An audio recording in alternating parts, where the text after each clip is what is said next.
এটা অন্যায়।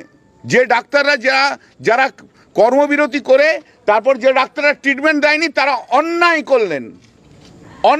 করলেন। আমার বিরুদ্ধে অনেক সমালোচনা হোক, আমার কোনো অসুবিধা নেই।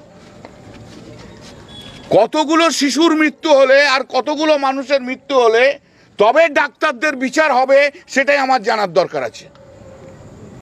এ কি ধরনের বিচার চাওয়ার তালিকা?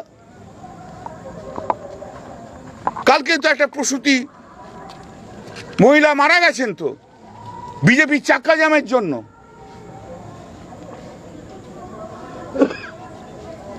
বয়স্ক ভদ্রমহিলারা, তারা তো রাত্রি 12টা 12:30টার সময়, তো সে তো ভিডিও আমরা দেখেছি। এমন আন্দোলন হচ্ছে যে সবাইকার জীবন শেষ। ভাই আন্দোলন তাহলে সব বন্ধ করে দাও না, করোনার মতো থাকুক না আমরা। হঠাৎ একদিন কেন? শুধু সঙ্গীত বন্ধ কেন? দুর্গাপুজো বন্ধ কেন? ফিল্ম বন্ধ হোক, ফিল্ম ফেস্টিভ্যাল সমস্ত বন্ধ হয়ে যাক, বাজার ঘাট সব বন্ধ হয়ে যাক। সরকার তো পশ্চিমবাংলা, কেন কাজ হবে? সব বন্ধ করে দিন। শুধু একটা সেক্টরে কেন? প্রতিবাদ একটা সেক্টর, একটা কিছু বন্ধ করার জন্য হয় না। প্রতিবাদ হলে সব সেক্টর বন্ধ করতে হবে, করুন, সব বন্ধ হয়ে যাক।